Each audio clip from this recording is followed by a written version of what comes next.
Assalamu alaikum students, hope you all are fine.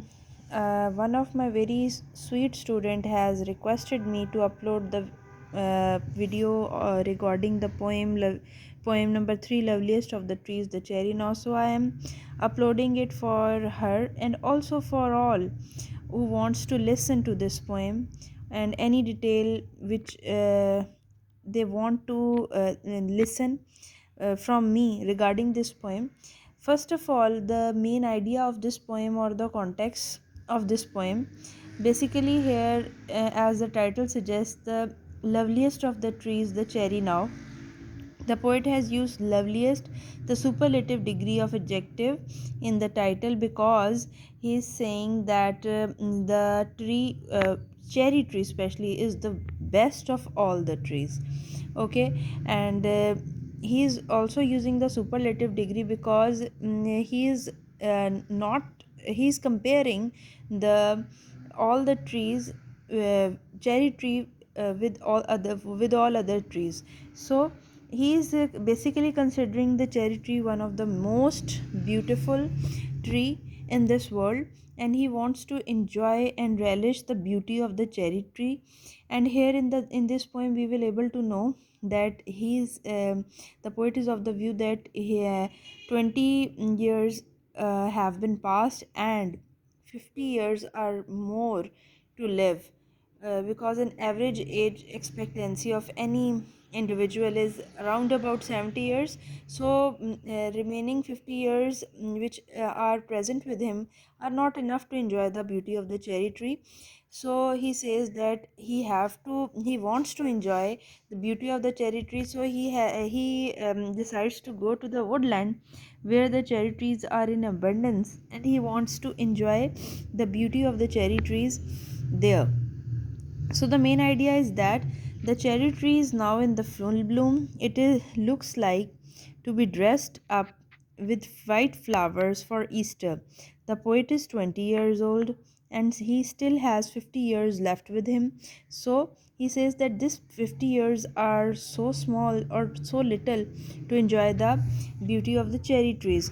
So that's why he has decided to go to the woods in order to see the beauty of the cherry trees, which are covered with white flowers, and they look as they are.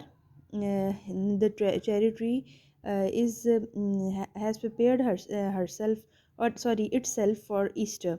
This is the main idea or the context of the poem. And now the reference, these as you people know that in reference we need to mention two things. First of all, the name of the poem, and secondly, the name of the poet. These lines have been taken from the poem Loveliest of the Trees, the Cherry Now by A.E. Housman. And now the context is again the same, the main idea, in which we know that the poet is basically wants to enjoy the beauty of the cherry tree which is in full bloom, and he is now 20 years old, and he says that average age expectancy of any person is 70 years. So remaining 50 years are with him, and they are not enough to enjoy the beauty of the cherry tree which is in full bloom. So he decided to visit the woods or woodland in order to enjoy the cherry trees beauty, which are in full bloom and which are being are seen as being dressed up for Easter. Okay, now the first stanza is: the loveliest of the trees, the cherry now, is hung with bloom along the buff. हंग होता है लदी हुई, Bloom होता है बेटे खिला हुआ, बिल्कुल ऐसे जो है ना फुल मेच्योर। बफ होती हैं डालियाँ। And stands about the Woodland ride, वो कहता है वुडलैंड जंगल को कहते हैं। राइड यानी घुड़सवारी का रास्ता। Wearing white for Eastertide, जो फूल उसके ऊपर उगे हुए हैं ना सफ़ेद रंग के, जो कि इस वक्त फुल ब्लूम में है, जिनका आप कह सकते हो कि वो इस वक्त ऐसे सारे फूलों से वो चेरी ट्री भरा हुआ है।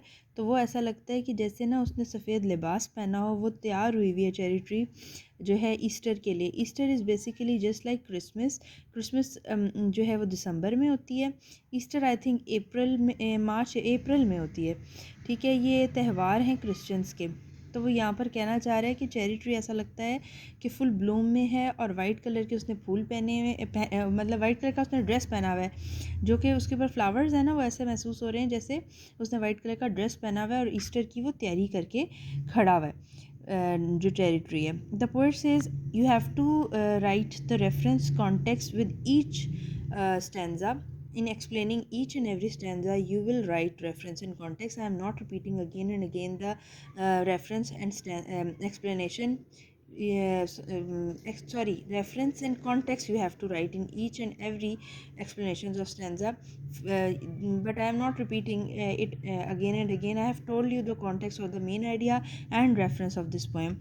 So we will come to the explanation of these lines. The poet says that cherry is the loveliest of all trees, and it is now in full bloom. Its branches are covered with white flowers, and in woods it is growing near a path trodden by the horse riders.